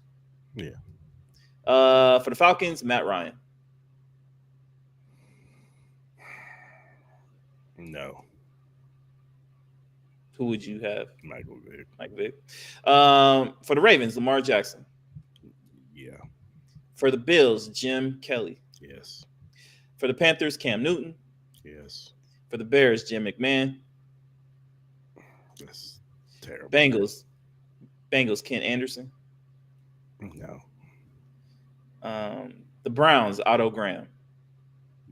I guess. The Cowboys, Troy Aikman. Yes. Broncos, John Elway. Yes. Lions, Matthew Stafford. Yes. Packers, Aaron Rodgers. Yes. Texans, Deshaun Watson. Yes. Colts, Peyton Manning. Yes. Jaguars, Mark Brunell. Yes. Chiefs, Patrick Mahomes. Yes. Raiders, Ken Stabler. Yes. Chargers, Phillip Rivers. Yes. Rams, Kurt Warner. Wait, Chargers? Chargers, Phillip Rivers. Dan Fouts has an argument. Okay, yeah, I can understand that. Who would you choose between them two? I might roll with Dan, man. Dan? I think Dan was a little bit better than I think Phillip. We know Phillip Rivers, like he wasn't clutched. He put up a lot of great numbers, but it didn't look good. I might agree with you on that. For the Rams, Kurt Warner. Yes. Yeah. Dolphins, Dan Marino. Yes. Vikings, Frank Tarkenton. No, I might have to go Warren Moon on that one player. Yeah, I like Warren. New England Patriots, Tom Brady. Yeah. Saints, Drew Brees. Yes. Giants, Eli Manning. Unfortunately, yes. Jets, Joe Namath. That's terrible, but yes. Philadelphia Eagles, Donovan McNabb. Jalen Hurts won the Super Bowl. Yeah, I gotta go with Jalen Hurts. I love Donovan. I think Donovan gets a bad rap because my man was throwing it to Freddie Mitchell and Todd Pinkston, and his best weapon was your boy out the backfield. But Brian Westbrook. Yeah, that was his best weapon. Now, he had some great defenses. I give him that, but he wasn't throwing it to nobody's. So, and when he did finally get a weapon in TO, you saw what happened. So, I'm gonna go with Jalen Hurts though. Okay. Pittsburgh Steelers, Terry Bradshaw. No. You gonna give it to Ben? Yeah. San Francisco 49ers, Joe Montana. Yeah, not even close. Seahawks, Russell Wilson. Yes. Bucks, Tom Brady. Yes. Titans, Warren Moon. Yes. Over Steve McNair. It's close. It's close, man. I might have to go with Steve Airman because I already got Warren Moon with the Vikings. So yeah. And then last but not least, the Washington Commanders or Redskins. Joe Theismann. Joe didn't play that long. Yeah, like shouldn't it go to my man Doug Williams, man? What we doing, dog? Yeah. They be hating on Doug, man. Yeah, I know they do. It's got to be Doug Williams, though. What we doing? All right, man. That's it. That's it for random news for tonight. For sure.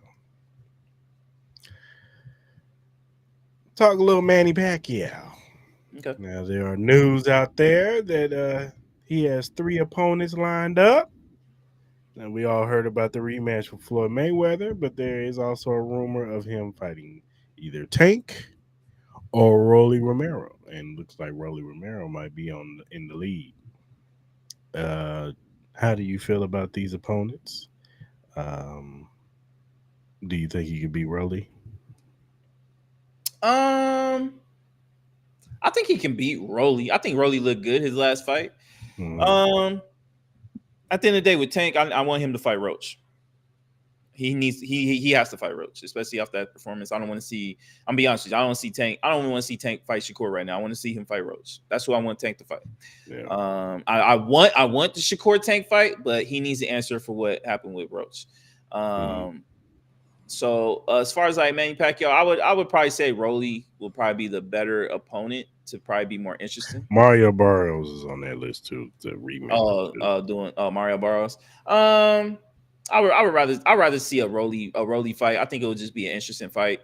I'll be curious to see how you will be able to hang. I think Rolly Romero is a hard hitting puncher, but he can be inconsistent at what he is, and it would make for an exciting fight. I know that because Manny Pacquiao is going to get hit. It's just the way he is, and especially at this age, I think he'll look a lot sharper in this next fight. I'm assuming this probably wouldn't happen until probably next year sometime. I'm assuming. I can't personally see Manny Pacquiao fighting again this year, especially at his age. I think he probably needs to chill a little bit, but you never know. He might fight at the end of the year. It could be maybe a November fight. Maybe it's a possibility. If they announce Manny Pacquiao versus Tank, how do you feel about that? I would probably be in fear for Manny Pacquiao. Honestly, I probably would. Even though I know Tank, I would be disappointed Tank would take the fight because again, I want him to fight Frank for Roach. I think with everything that's been talked about with that fight, I think people have been questioning Tank, and now you even having people questioning his resume now. I think I wouldn't look good for him, but as far as like within the boxing match, I would Tank would be the heavy favorite, and I think he would knock Manny Pacquiao out. He gets hit too much, and it'll be too easy for Tank. 99. Yeah. All right, man. Let's do our top 10 favorite wrestlers list. All right, man. You want me to go first, or go ahead, man?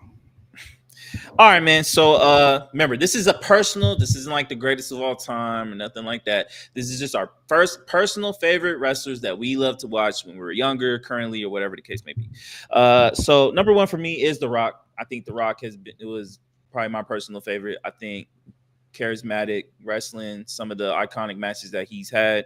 I love him. He's got to be number one for me, even with all the extra stuff that's been happening with him, past WrestleMania. So number two, he's always been my personal favorite, and that's Razor Ramon. He's one of the main reasons I became a fan of wrestling. I loved his, obviously, that was Scott Hall, so obviously he had that other different persona, but the Razor Ramon persona was probably one of my favorite personas as far as like the wrestler. And he was one of my main reasons because I remember watching him versus Shawn Michaels, I believe it was, that for the Intercontinental Championship. That was one of the best match.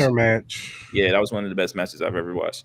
Number three, Stone Cold Steve Austin, man. Just the brash behavior, man. Just the rivalry between him and Vince McMahon and The Rock and Triple H and all that, man. He was a badass dude, man, and he was personified the entertainment. I think between him and The Rock, those were one of the two most entertaining guys in wrestling for me personally.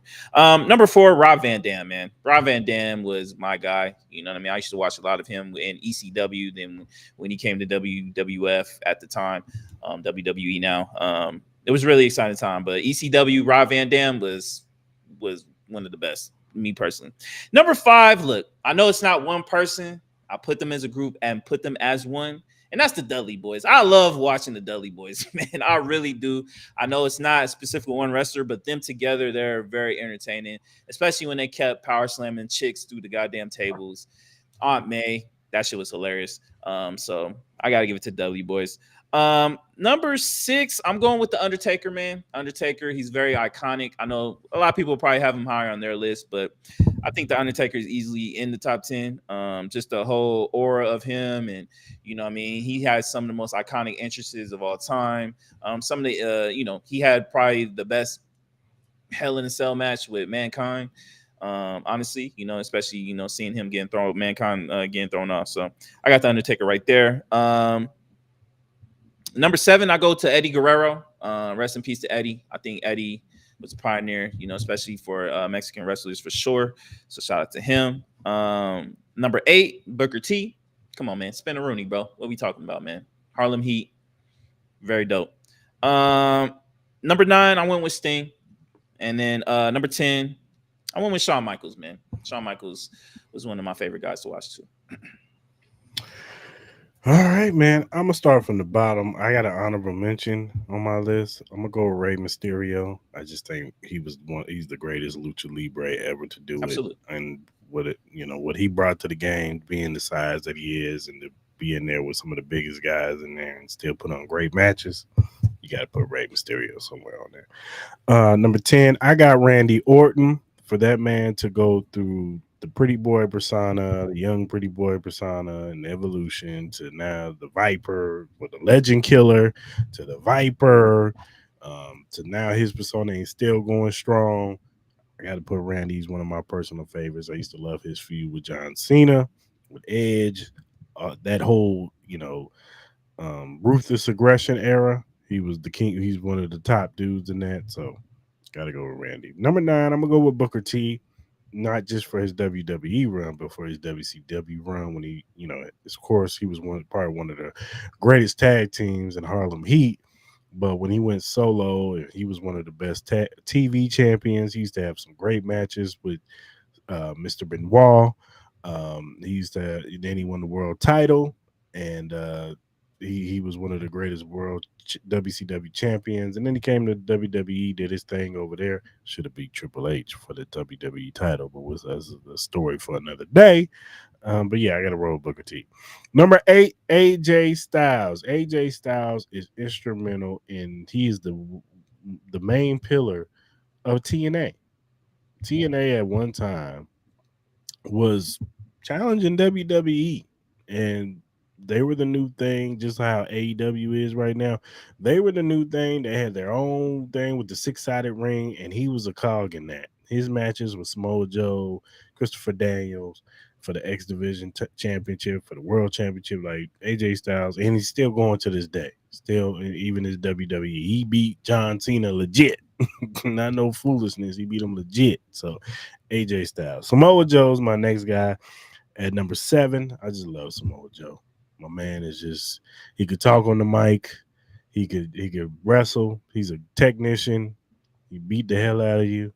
And I just love Samoa Joe style, man. You know what I'm saying? Number 6, I'm gonna go with the Undertaker, the Dead Man. One of the more iconic figures in wrestling. So when you was a kid, you thought the Undertaker was real. You thought he was gonna come to your house and snatch you up. And then, coming into the Attitude Era, reinventing himself as the American badass. He's on a motorcycle now, and Undertaker could get left. That could have been a big risk for him. He could have got left by the wayside, and people like, I ain't buying this. But no, people loved it. You know what I'm saying? And then, going back to the Dead Man, it was just he's one of the more iconic figures. You can't talk about wrestling without talking about the Undertaker. Number 5, I got Sting. He is the face of WCW. You cannot think about WCW and not think of Sting. Mm-hmm. Sting was the ultimate baby face from when he was the surfer guy. And then he went to the Crow gimmick, and, he should have beat Hulk Hogan at I forgot. I think it's Starrcade. He should have beat him there. But I digress. But Sting was one of the icons, and he had a good run at AEW too. They did a good retirement for him because WWE kind of did him dirty. But shout out to Sting. Number 4, I'm gonna go with Bret Hart. Bret Hart was in that era right after the golden era with Hogan and Macho Man and all them. He was in that in-between era with, Shawn Michaels and all Razor Ramon and all those, Mr. Perfect, all those guys who were, brought something different to the game. And a lot of the wrestlers nowadays are molded off of those wrestlers. You know what I'm saying? The Bret Harts and the Shawn Michaels exclusively.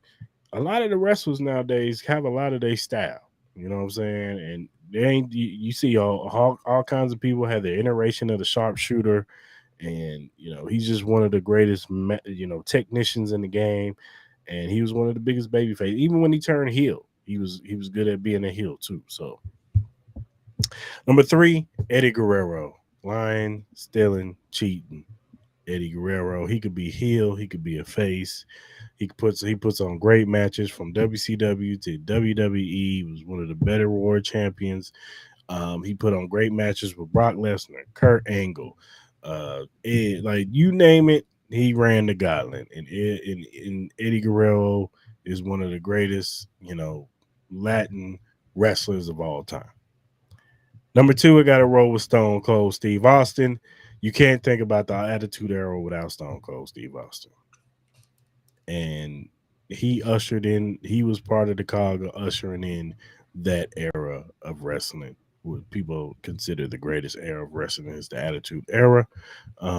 Like you said, with his, brash, the way he talked, kind of a redneck, crazy, what I'm saying, dude, stomp you out. But people don't know that in WCW he was great too. He didn't get the run like he should have, but when he was stunning Steve Austin, a lot of people don't know Steve Austin can go in the ring. Like he was like a technician. Like he could wrestle. Like people don't know that about Steve if you don't really follow wrestling. But when he went to WWE, he was more of a brawler, talking on the mic. We ain't never seen nobody chugging beer and what I'm saying, outside of Sandman and ECW. But we ain't never seen nobody on national TV chugging beer and doing all kinds of cussing and doing all kinds of crazy stuff. That's what Stone Cold was. And then The Rock, one of the greatest promos, one of the greatest athletes in the game, to reinvent himself, because he almost got buried himself when he first came out. He was Rocky Maivia, to pay homage to his grandfather and his dad. And at first the fans liked him, and then all of a sudden they hated him. And I remember the signs: "Die, Rocky, die." And they wanted to get rid of him. He went away for a little bit, came back with the Nation of Domination, and the Rock character was born. And it just evolved each year. And his promos have some of the most iconic promos. His beef with Triple H is up there with one of the biggest feuds. His beef with Stone Cold, some of the biggest feuds. Chris Jericho, Booker T, like just to name a few. Like The Rock and the way he reinvented himself, even still to this day. Say what you want about The Rock, the man knows how to reinvent himself. So from the nation of domination Rock to corporate Rock to the people's champion to Hollywood Rock to final boss. You know what I'm saying? So I gotta put him. He's my personal favorite, number one. He'll always be my favorite. So yeah, For sure.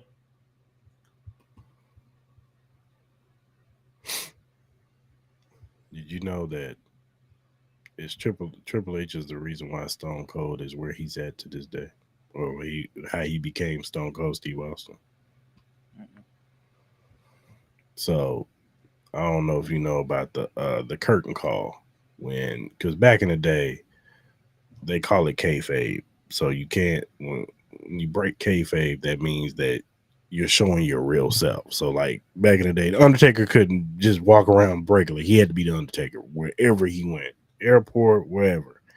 Nowadays, kayfabe is so dead. Like these dudes wrestle and then they be on camera doing TikToks and shit together. So there was this house show. It was Shawn Michaels, it was Razor Ramon, it was Kevin Nash, and it was Triple H. And they did a match. And then after the match, they all hugged each other because they knew Kevin Nash and Scott Hall was going to WCW. They did a match. After the match, they hugged, they took a bow. We ain't never seen nothing like that before because these dudes are supposed to be enemies. Vince McMahon didn't like that, but he couldn't do nothing about it because Kevin Nash and Scott was leaving, and I think Shawn Michaels was retiring. He left. So who gets the brunt end of it? Triple H. Triple H got punished for it because he was supposed to win that King of the Ring that Stone Cold won. So we would have never got the, Jake the Snake, he say your prayers, Austin 316 said, I just whooped your ass. We would have never got that if Triple H didn't get in trouble for that. That's an interesting backstory. So, yeah. So then Triple H dropped down the rankings. He had to move his way back up. He did it, but Yeah. That's interesting. This is crazy, man, how stuff works out. All right, man. You got anything else? Nah, man. I don't have anything. You? No. But since we're talking to wrestling, it's a good segue to look at the screen and scan that QR code and go to our WWE shop and get some of your latest merchandise and collectibles, from Roman Reigns to Jey Uso to Seth freaking Rollins to Sami Zayn, Gunther, CM Punk, Rhea Ripley, Io Sky, Bianca Belair, Jade Cargill, all your favorites, wrestlers. You can go to that QR, scan that QR code, go to our shop and get that merch.